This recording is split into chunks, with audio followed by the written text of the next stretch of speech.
bring up our last slide, which I believe this is what it was.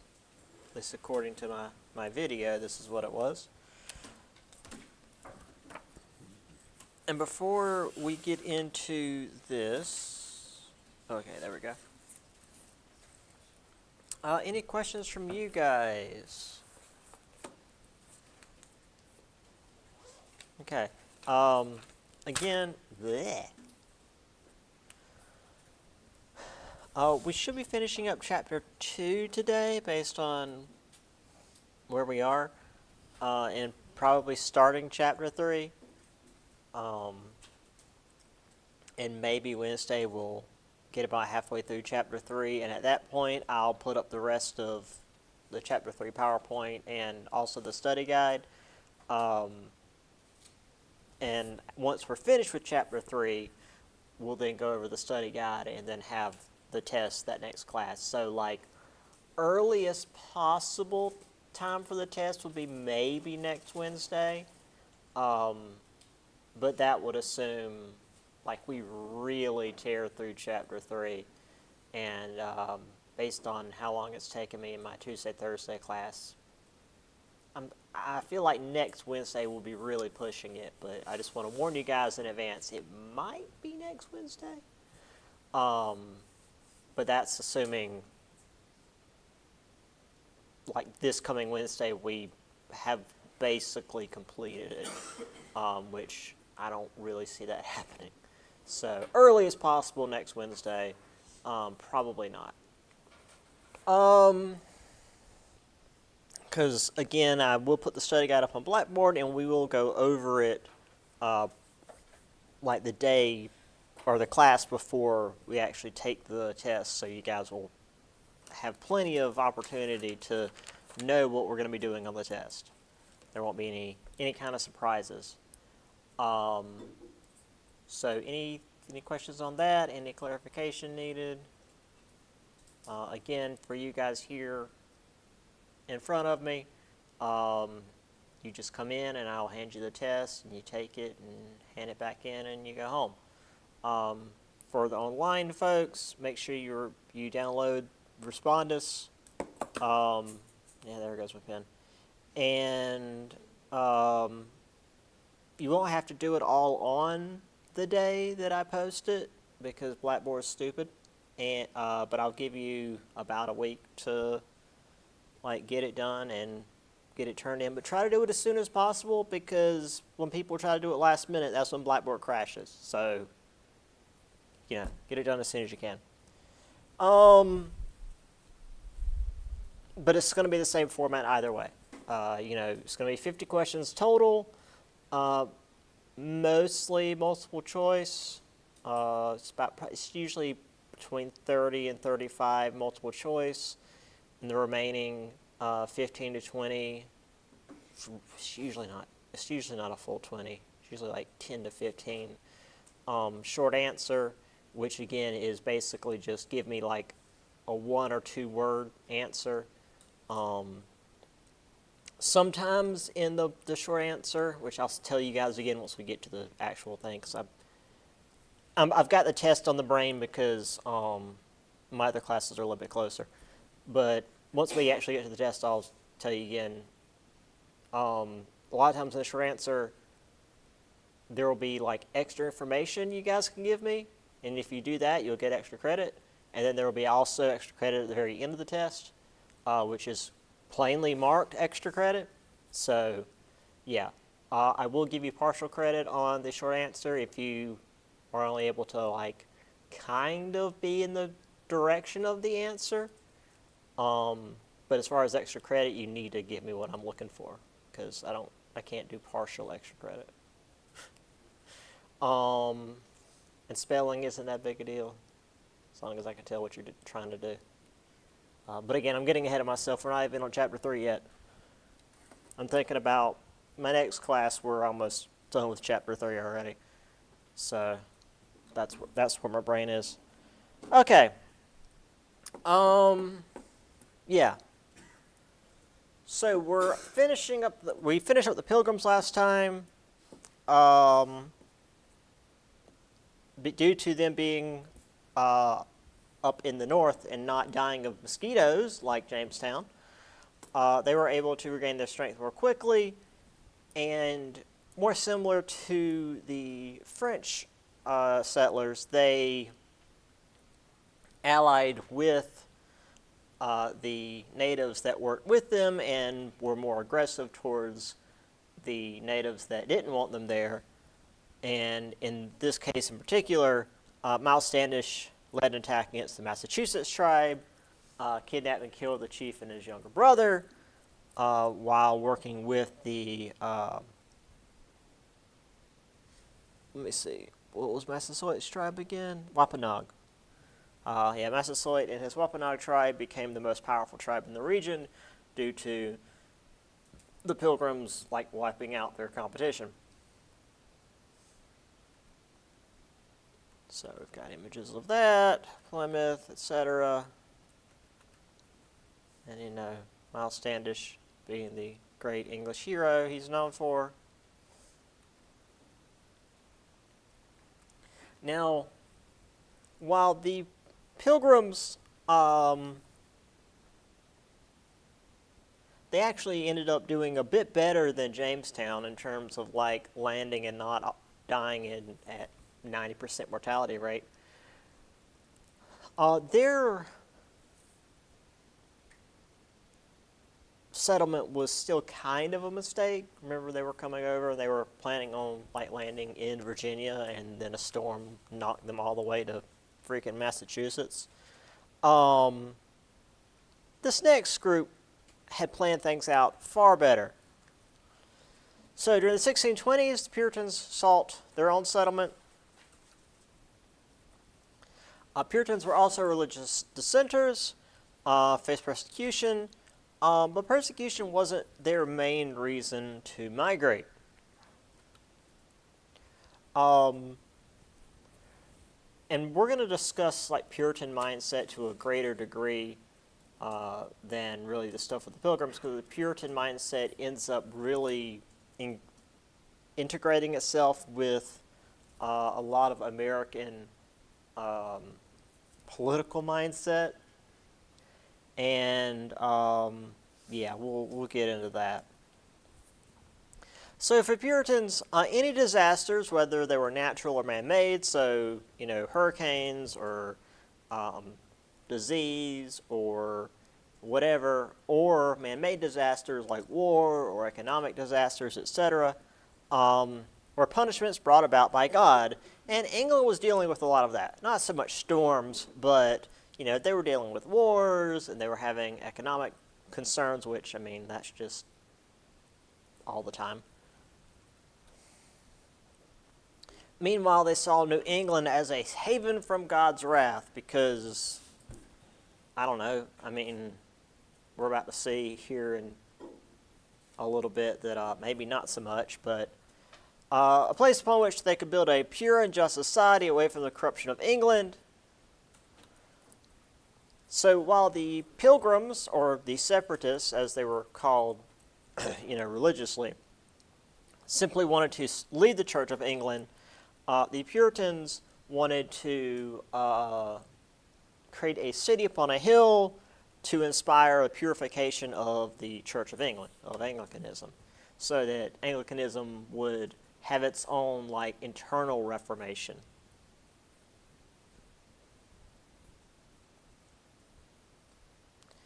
Which again, this is something that I got into as well in my Tuesday, Thursday.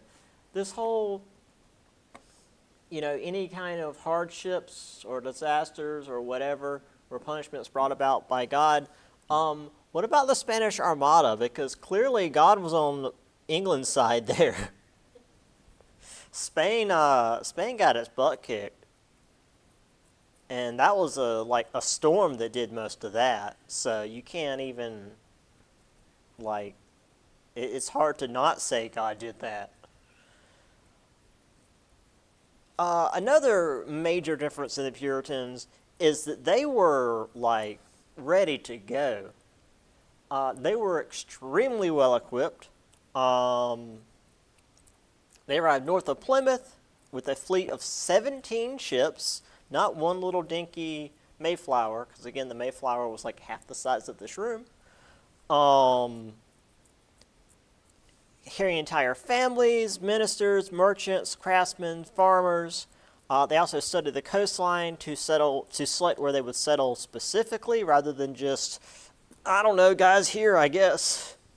We'll figure it out when we get there. Which, to be fair to the Pilgrims, like, they didn't mean to settle up there at all. But the Puritans were like, hey, this region, thanks to the Pilgrims having shown up there to begin with, sounds like a better idea than the mosquito-infested swamps of Jamestown. The location that they chose will be named Boston, once again named after where they left from, because, of course, I mean, Boston's not even like an original name. I didn't realize Boston was actually like a name from Britain. Nothing's original. And like the places here in America that aren't from like England, or in a lot of places are from Germany and France and stuff, are usually just like places from native tribes that we just stole and used. Like the PD region, that was a native tribe. Santee, native tribe, that sort of stuff. And obviously Massachusetts, that was that native tribe that Miles Standish tried to genocide.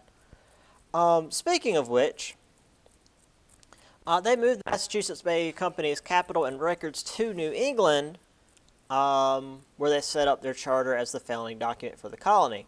Now, this meant that they had no,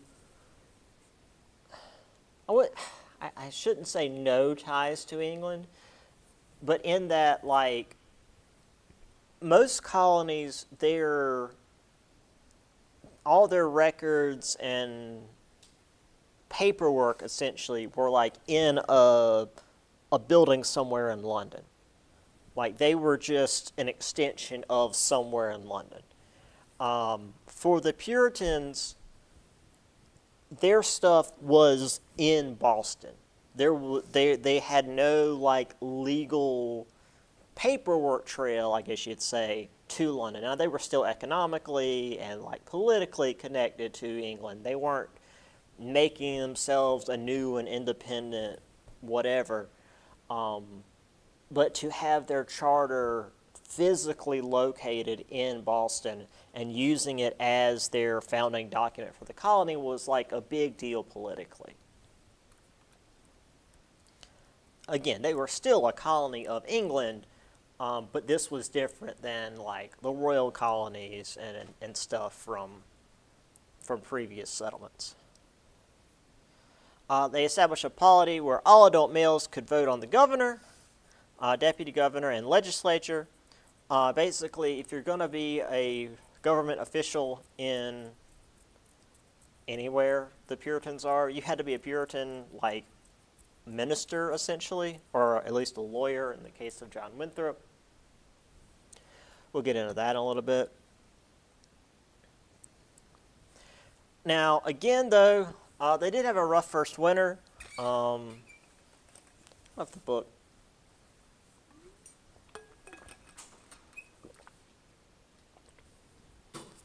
See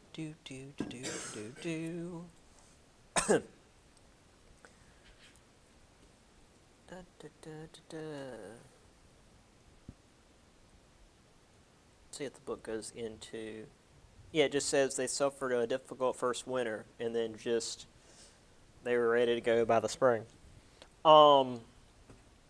Yeah, they were ready to go almost immediately, and by the 1630s, thousands of immigrants were coming over to what quickly became known as the New England colonies.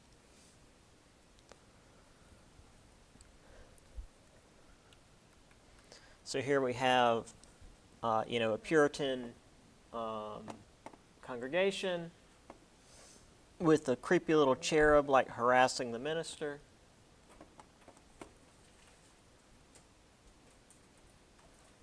Here we have the Puritans landing. Again, whole fleet of ships, got all their stuff. Actually, was there one in this one? Yeah. So this is something I'm going to bring up a lot. I might have brought it up last time. I don't remember if it was you guys or my Tuesday, Thursday. It's kind of annoying having the same like class but multiple sessions. Children in these old images were never proportioned right. This is supposed to be a child. It's just a shrunk down adult. Like, look at that's not how a child is proportioned. He's just a tiny man.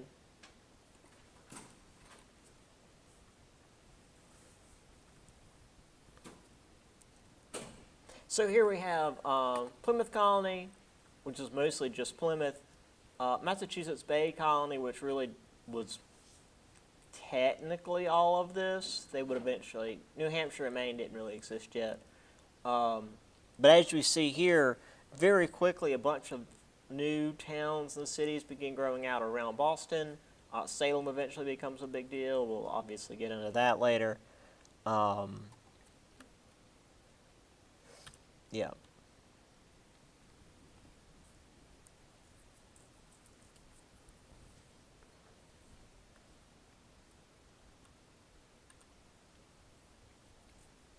So, as I just showed you in that map, the Puritans quickly grew beyond the small, close-knit community because, I mean, again, within like the decade, they were having thousands of immigrants coming in.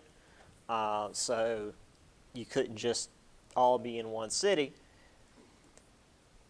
So the legislature, or the general court as it was called, had to develop policies to decide what was required for a township to officially be a township. Essentially, they had to have a local church and a school and a few other like government buildings in order to be considered like a proper township before they could get whatever government titles and whatnot they had to have. Which this always reminds me of my brief time in Ireland. A couple of times when we went on trips around Ireland, and we took the bus like through these little tiny villages. I mean, places like here in South Carolina where it's an intersection and like an IGA and it's just residential areas, nothing else. In Ireland, you would go through the one intersection in town.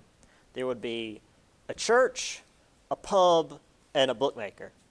And if you're not familiar with what a bookmaker is, that's where you go to bet on stuff. Like you would go in to just like gamble. And this was around the time when Pope Benedict stepped down and everybody was wondering who was going to be the next pope. And people were literally like putting money on who the next pope was going to be, which seems sacrilegious, like especially for a country that's extremely Catholic. But yeah, like that's the sort of stuff bookmakers do. Is usually it was betting on like sports teams and stuff, and people would make money on who would win in sports and whatnot. But yeah, it was just like as much of an institution in Ireland as the church and the pubs was the bookmaker. Once I knew what to look for, I'm like, yeah, there's the third thing every Irish village needs is the bookmaker. So, obviously, Puritans cannot survive on their religious needs alone. So, rather than having a single cash crop, because they're up in freaking Massachusetts, they couldn't really grow tobacco or sugar, but they did have quite a bit of economic fortune around them. They had codfish. In fact, there's Cape Cod up there. I mean, it's literally, there were shoals of cod off the coast. Just ridiculous amounts of codfish. Lumber, which was very important for England, because Pretty sure at this point, England and Ireland were like completely clear cut. There was basically no more lumber in England and Ireland, and or at least no more big trees. And when it comes to building ships, you need those real tall, sturdy trees. You can't build a mast out of like small lumber. You have to have a single like trunk. And if you've ever walked outside here in the United States, especially around here with all the pine trees we've got trees. We've still got trees. I mean, we've deforested more of the country than we maybe should have, but we've still got trees, especially around here in South Carolina. So there was a huge lumber industry even this early on. They grew wheat, rye, oats. They had plenty of pork, cheese, and they would trade that to England for cloth, iron pots, and other manufactured goods. And they'd also trade down to the West Indies for rum and molasses, because we talked about, those being the things that would come from the West Indies due to that being what you could make from sugar. The Puritans also had fairly friendly relations with the nearby natives, which is to say the Massachusetts tribe that Miles Standish had chased out of the area around Plymouth Colony. Excuse me. So despite the fact that the Massachusetts tribe had been essentially scattered, had their chief and essentially like the chief's heir killed and a lot of their people murdered by English settlers, they understood enough that these English settlers were different enough to like not immediately try to kill them.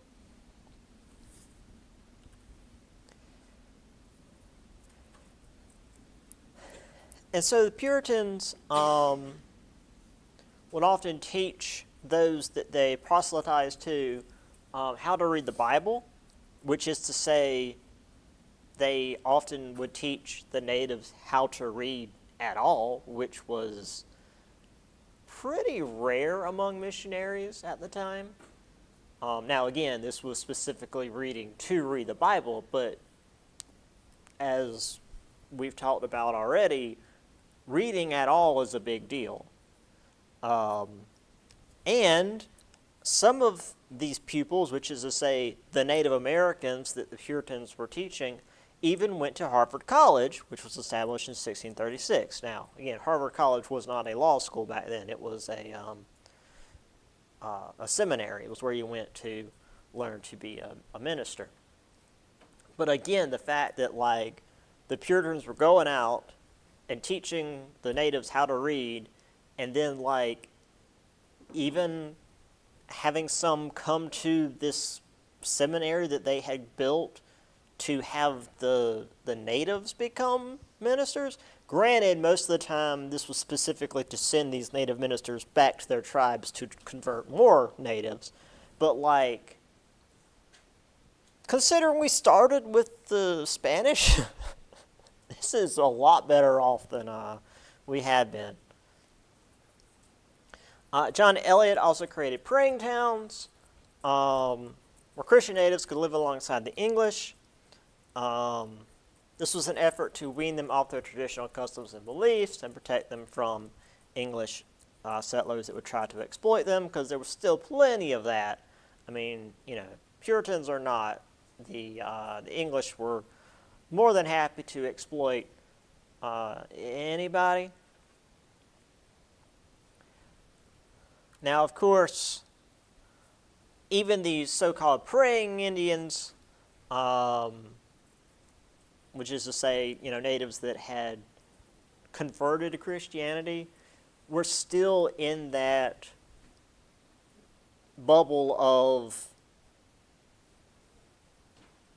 for literal centuries, we just took whatever gods were around us and added them to our pile of gods, and if you've got another god that you want us to have, cool, we'll add it to our pile of gods. We don't understand what the big deal is. So there was still this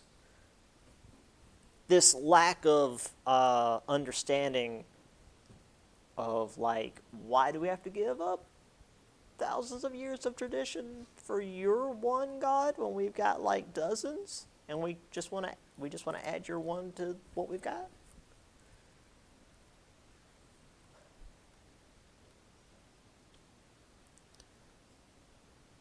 So here we have the Puritans hanging out with the natives.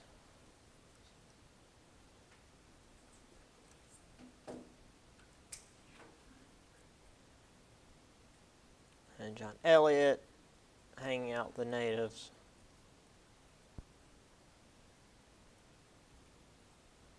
Oh, I thought I had more than that. I do like that, like, the natives just like strap the kid down to what looks like a bobsled. Yeah, you don't want the kid just wandering off into the woods. They understand that babies have zero self-preservation instincts. Now, the next part, and really it goes into the next several parts,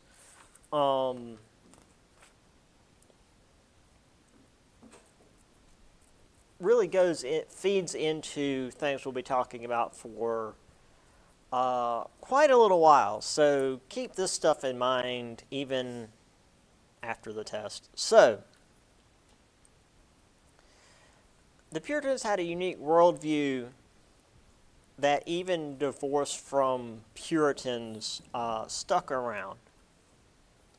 As I mentioned, they believed that any sort of outward signs were God's punishment or blessing on people and countries as a whole. So this was part of Calvinism, so everything was predestined. As I said, if you were destined to go to heaven or hell, decided at the point of creation by God, whether you were good or not. So if you were chosen by God, you would be seen as benevolent, virtuous, and therefore successful, and that became the Protestant work ethic of, if you did really well in life and had a successful business and yada, yada, yada, that was proof that God had chosen you. And if you fell in hard times and, didn't have any money and were kicked out of your house and all that, well, clearly it was your fault for some reason, and that's God punishing you.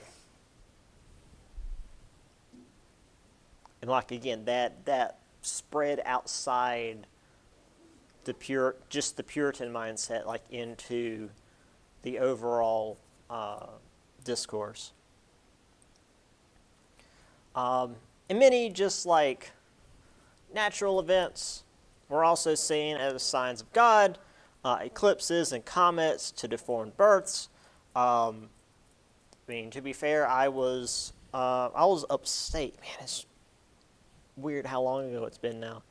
When we had the total eclipse here in South Carolina, which when we had that partial one more recently, it was barely anything. But the full eclipse was wild. Just sitting outside and suddenly the sun goes out. And it's still really hot.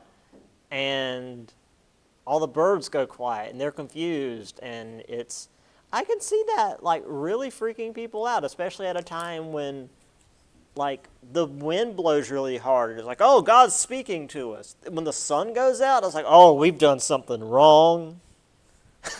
We're in trouble.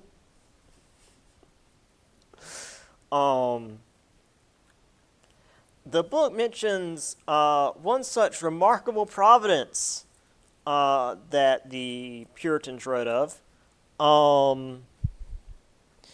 When a smallpox epidemic killed several thousand Massachusetts natives in 1633 to 34, a Puritan town council observed, "Without this remarkable and terrible stroke of God upon the native, we would with much more difficulty have found room, and at a far greater charge, have obtained and purchased land."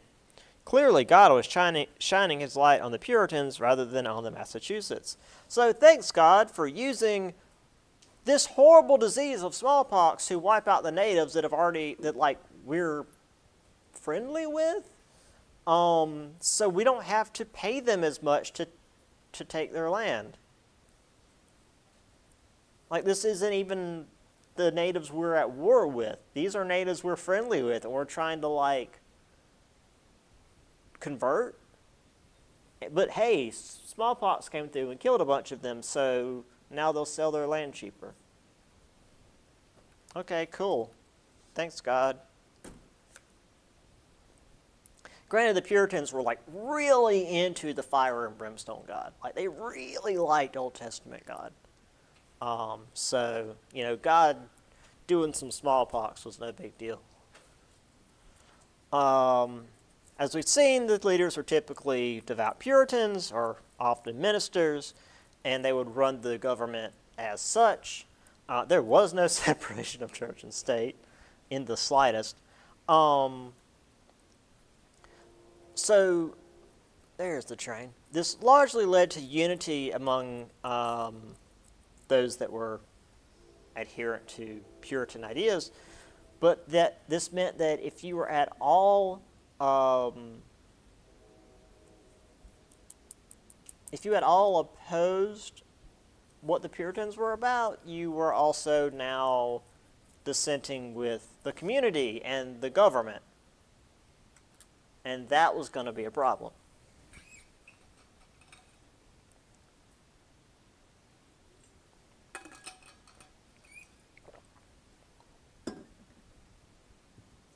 This is one of my favorite little newspaper clippings. Heaven's alarm to the world, or a sermon wherein is shewed the fearful sights and signs of heaven are the presages of great calamities at hand, preached at the yada yada yada New England by Mr. Increase Mather. The dude's name was Increase. We'll talk about his son a little bit later. His son also had an interesting name. By the way, if you do really anything with history, this is called a primary source document. Primary sources are things that were written at the time.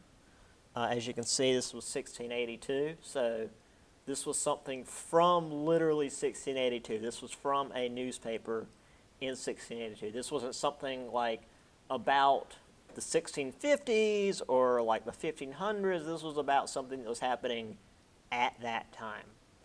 A primary source document is a current event document. And while it might not be the most accurate because they're using the information they have at the time, it's always a really good way to get an idea of what the people are feeling at the time. I did a whole thing on Zeppelin bombings of London in World War I. And I used a lot of newspaper clippings from the London Times because, of course, they saved that shit. It's all digitized online, and I can go page to page and day to day, and that was interesting. That was really neat to be able to go through and essentially just read the freaking newspaper from the 1915, from 1950, 1916. That was cool.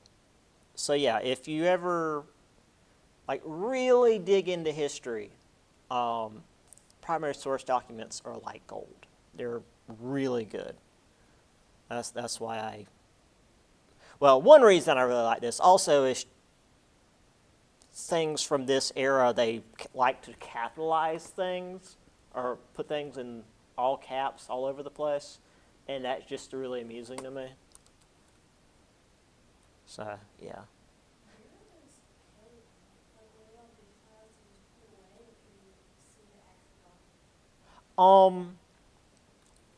They're probably stored away in a humidity controlled room in storage somewhere. They're somewhere, I know, but yeah, probably the best way to get your hands on it would be digitally.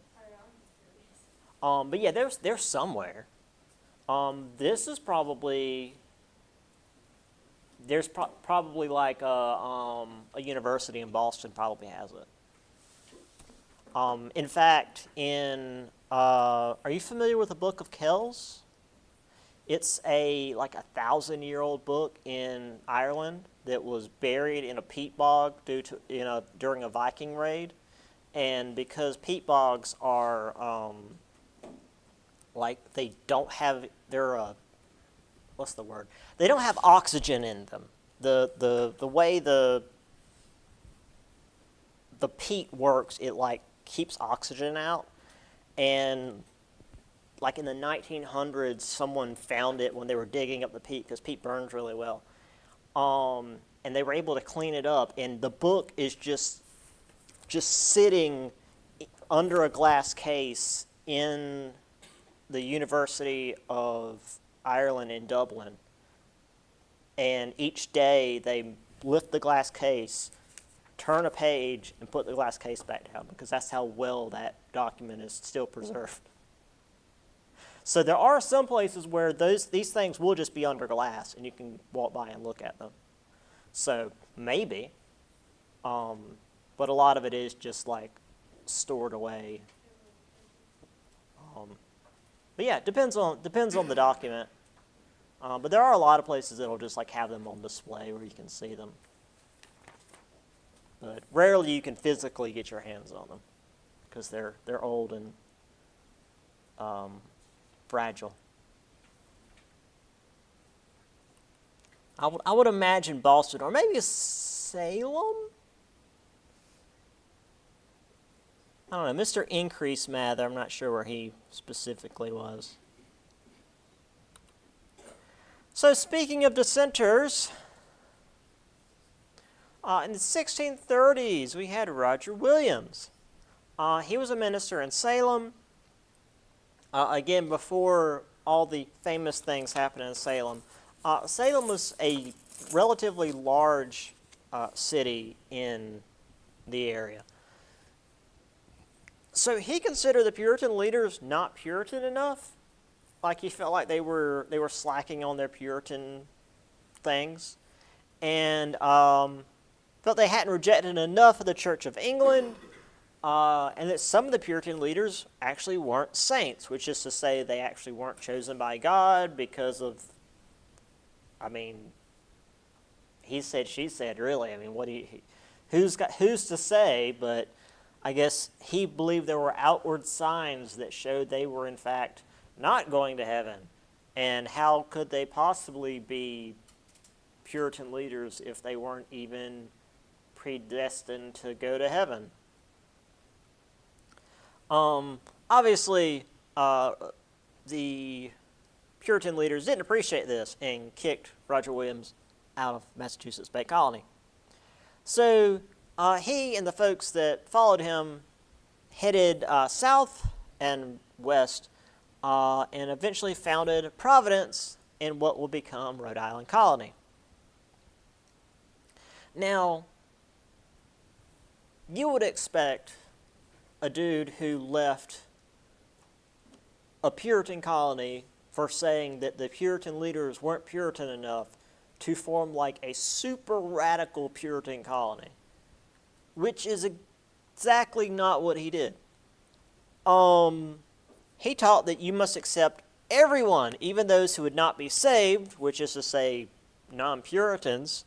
So Providence accepted Quakers, Baptists, Jews into the community, and also insisted on the separation of church and state. So the state wasn't led by Puritans, despite like his whole thing about the Puritan leaders weren't Puritan enough. It was weird. Now, it was way more stable. Also, he worked closely with the Narragansetts and allowed for trade and peaceful land transfer. He, bought the land rather than murdering the natives for it. Which, to be fair, Puritans did that as well. They weren't pulling a Miles Standish on the natives. But this was a far more common thing in New England than, down in Jamestown.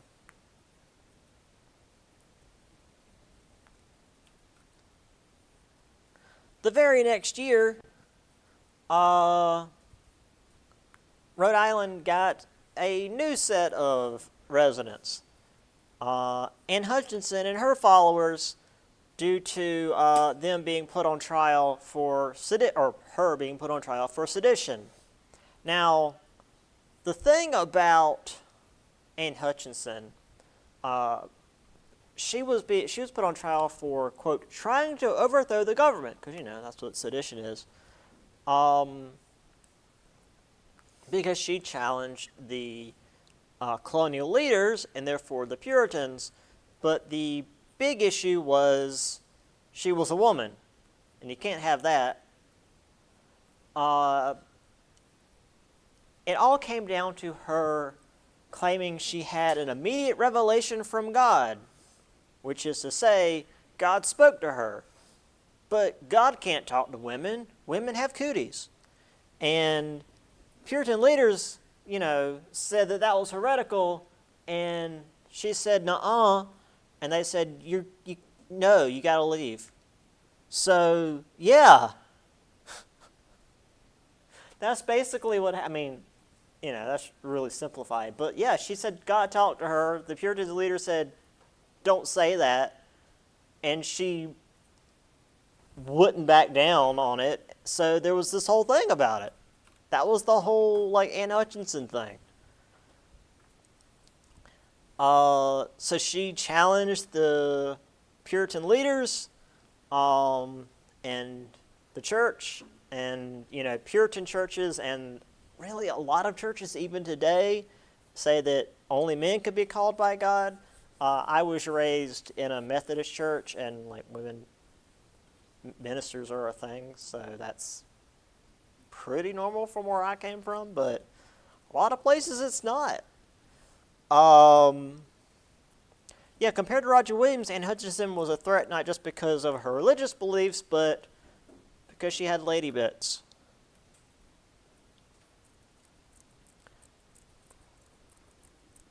So accusations against her wasn't just her challenge of gender hierarchy, but her challenge to Puritan authority, which for the Puritans was the same thing. It wasn't just her saying, hey, you Puritans are wrong. The fact that it was a she saying the Puritans were wrong was doubly bad.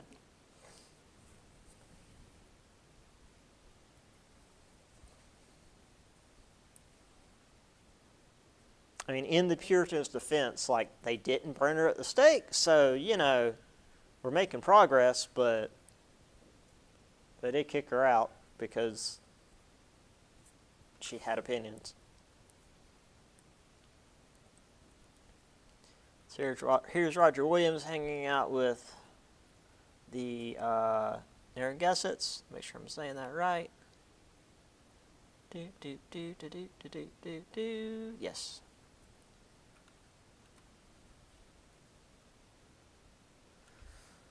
Here is Providence. I may have mentioned I lived in North Providence for 2 years, but I went to Providence College for 2 years for my grad school. So, yeah, Providence is nice. It's a lot bigger than this at this point. It's hell to drive in, but it's nice. So here's Anne Hutchinson daring to have an opinion. As you can see, the men are very concerned with her having an opinion. I don't know what's with this next image, but here we go. She's doing a free throw, I guess. And again, all the men are very concerned. And then the image of her being escorted out of, what was this? No, it didn't. Does it say Salem? I don't know. She was escorted out of Massachusetts Bay Colony under heavy guard. Because, oh no, what if she tries to have an opinion again?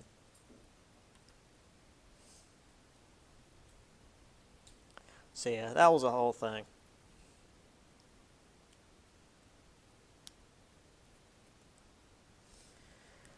Anyway, um, the whole like, hey, let's go to North America because things are better there, didn't last super long. The Puritans and Pilgrims began to grow concerned over the potential threat of the Pequot tribe in the region, despite the fact that this group of natives were allies with English for several years. So apparently 2 Englishmen died in 1636. The book doesn't really go into great detail as to what happened, and I feel like it's not clear as to what happened. Again, considering this was the 1600s, and they could have died from anything from, actual natives to a bear attack to dysentery. The fact that it was, quote, used as justification, I feel like it had nothing to do with the natives. However, the colonists used it as an excuse to go on a military expedition. They allied with the Narragansetts, which we mentioned, Roger Williams. The English fought and eventually defeated the tribe in 1637 to end the Pequot War. Meanwhile, over in England, there was a lot going on. Where's CVS?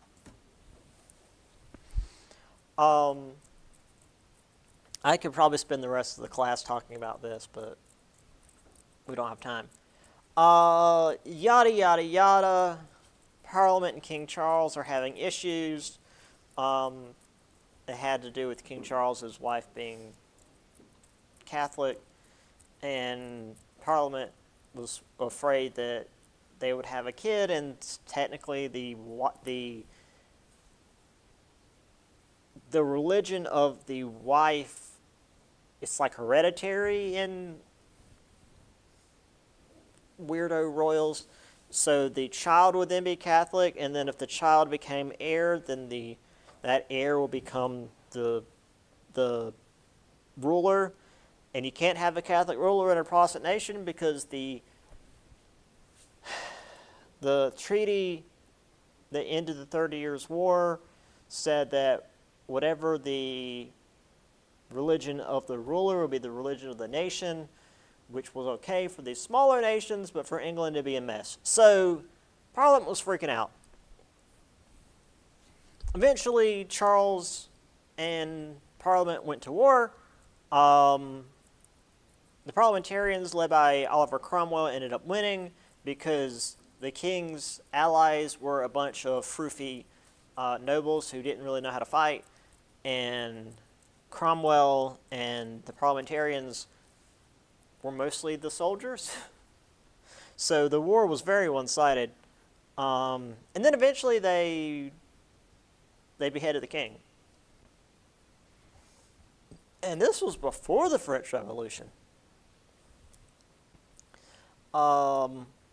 So Cromwell ruled as a military dictator.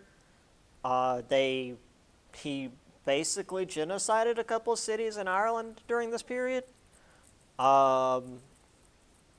also shifted the Church of England to do away with many of the rituals and ceremonies that were holdovers from Catholicism, because as I mentioned a while back, Anglicanism is just Catholicism with the Pope swapped out for the English king. Now, Cromwell was a Puritan, as we see here. So Puritans were kind of in charge for a while, but Cromwell was still trying to maintain some level of religious toleration.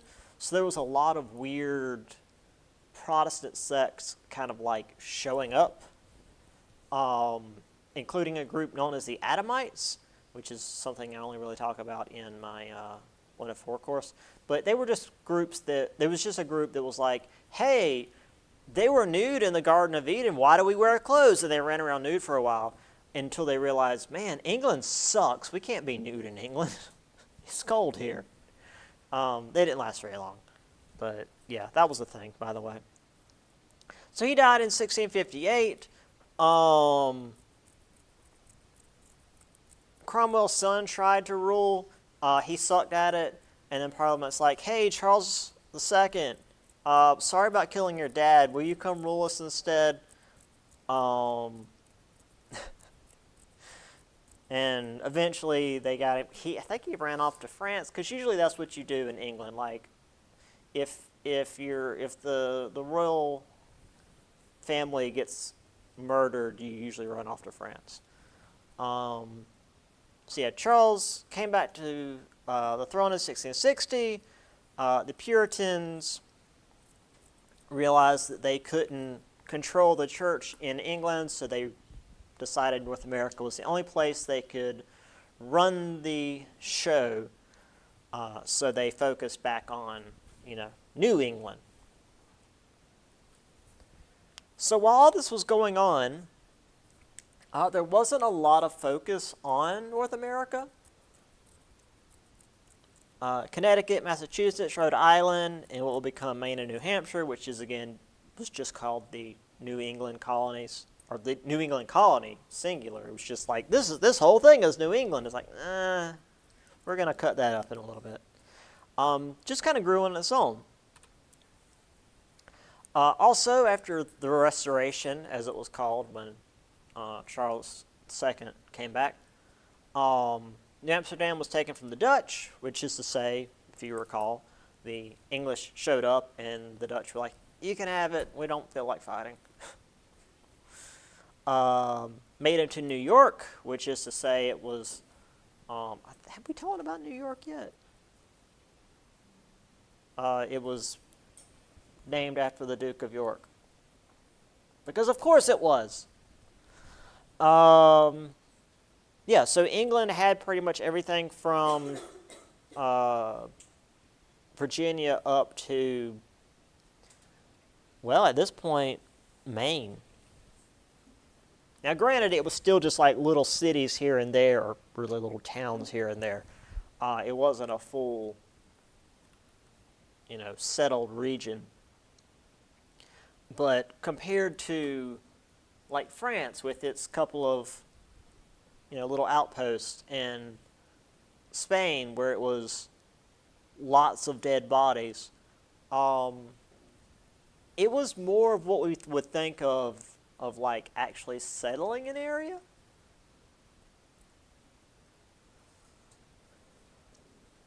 So here we have the Pequot War of the Puritans and Pilgrims getting along with the natives.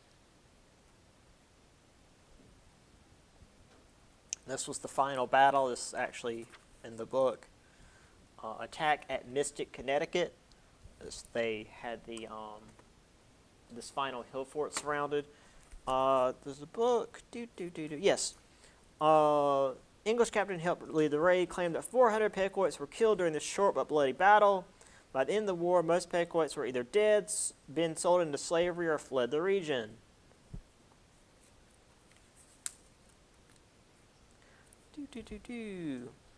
Native losses were catastrophic on both sides. Oh no, that's a different war. Sorry. There is, what's his face? Why can't I? Cromwell. The Irish Emmy doesn't want to remember his name. You're supposed to spit on the floor in Ireland when you say his name, because the Irish hate him so much. There is Cromwell again. There's Charles II coming back.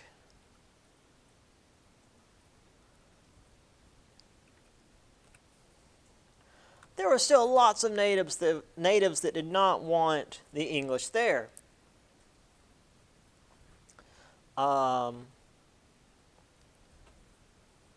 So this so-called King Philip's War, which was the English name for the Wampanoag chief Metacom. Metacom isn't a hard name. I don't know. had the Wampanoag, Narragansett, and Nipmuc natives against the English and their allies, the Mohawks, Pequots, Mohegans, and Praying Indians, which is to say the Christian Wampanoags. So as you can see, we've got some native switching sides here. The Narragansetts, which had been on the English side, were now working against the English.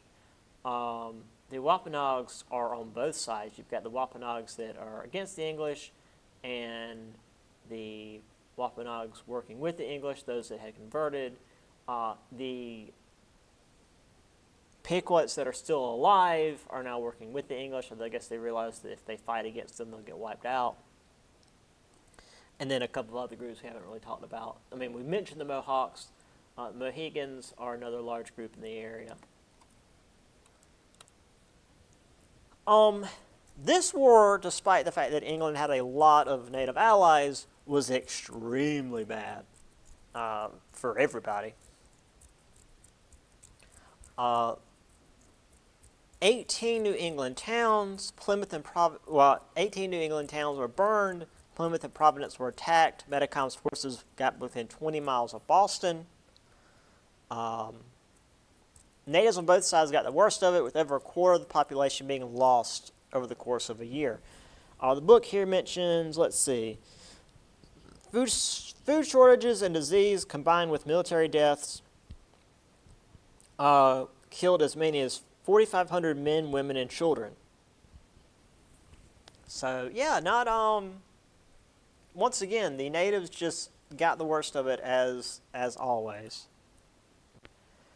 The war finally ended when Metacom and his men ran low on guns and powder, and the Mohawk forces ambushed and killed him.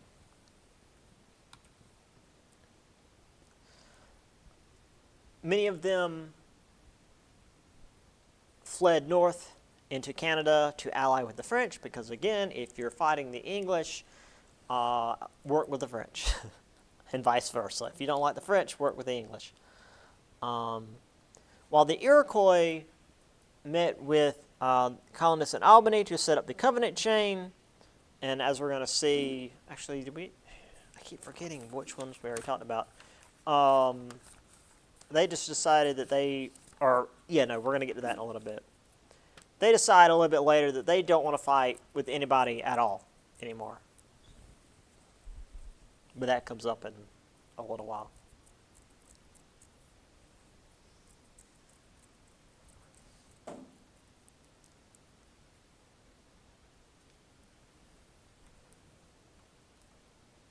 So here we have homesteads being burned. And towns being burned. And it was all wood. It burned real well. Here we have the English offensives, the various attacks. I mean, it all through New England, down into, Massachusetts, Rhode Island as well. I mean, it was all over the place. It wasn't like a quick and relatively easy just battle on the frontier. It was very much in the middle of where the English were. That's all I could find for the Covenant chain. So, All right. Let's finish this chapter, and I'll at least, give us the first slide or two of chapter 3. So by the time John Smith died, English colonies were still being established, and they realized very early on they couldn't just do like the conquistadors and just take stuff from the natives. The English in North America would have to have, land policies, permanent settlement, long-term investment, and a lot of work. Now, dealing with the natives was not a single approach either.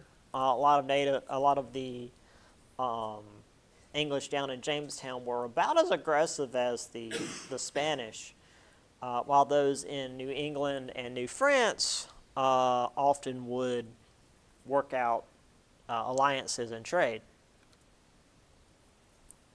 Still, though, we saw lots of conflict, really no matter where they were.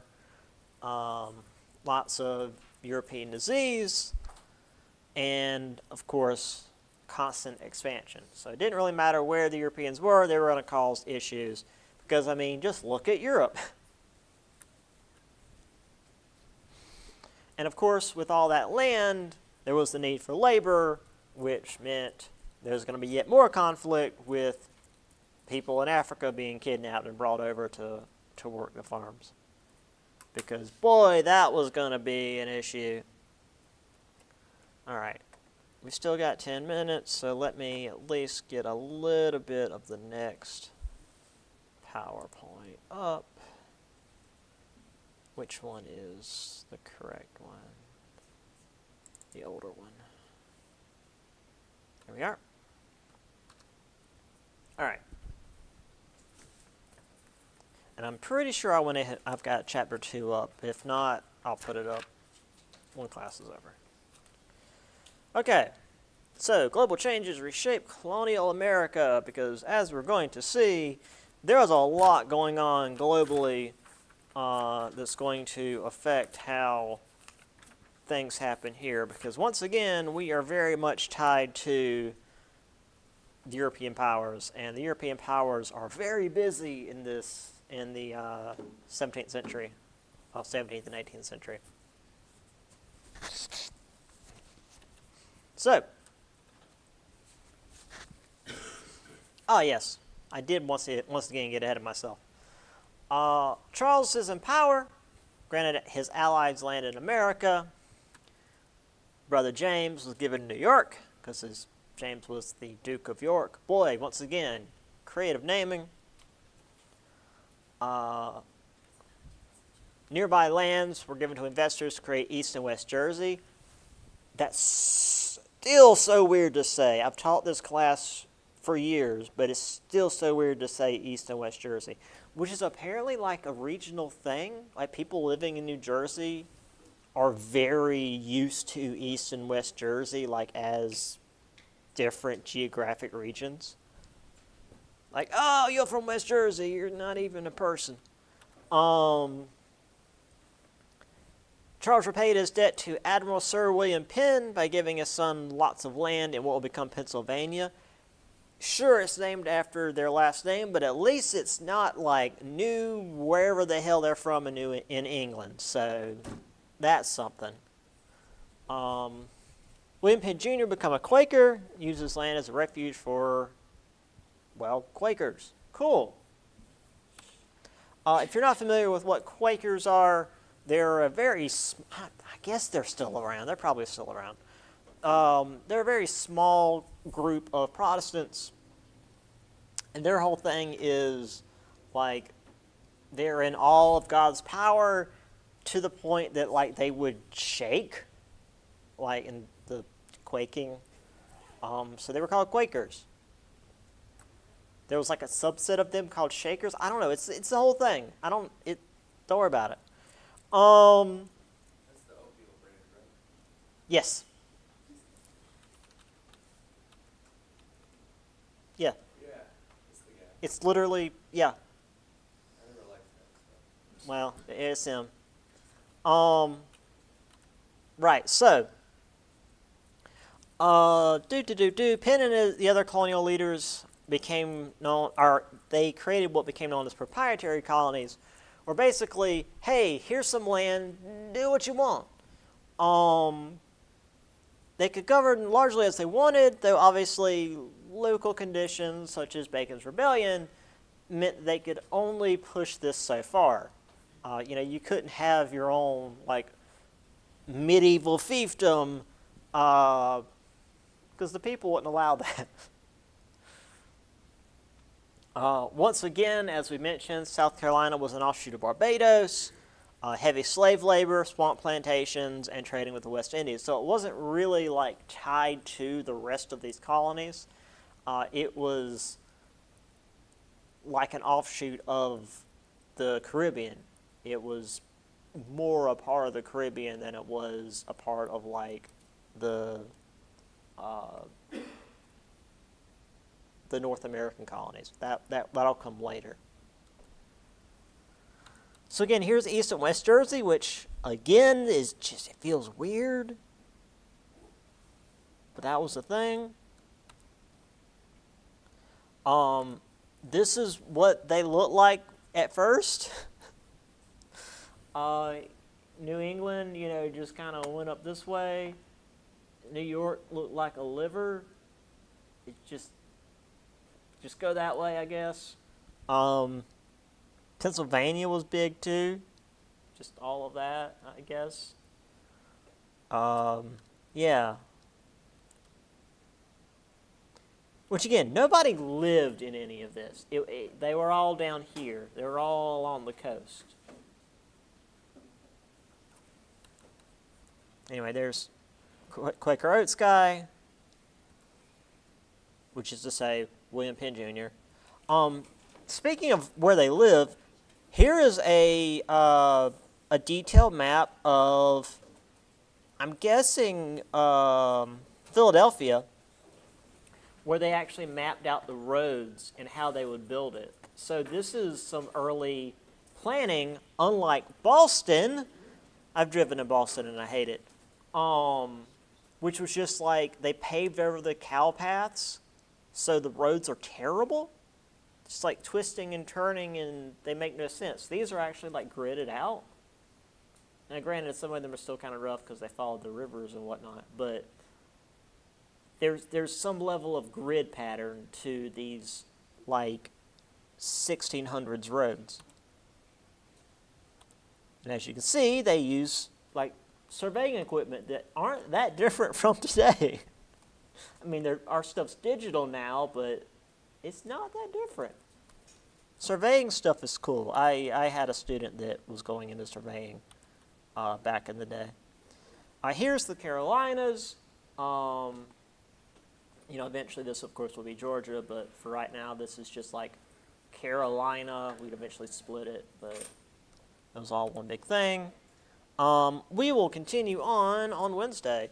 We aren't finishing this on Wednesday. Anyway, I'll see y'all then.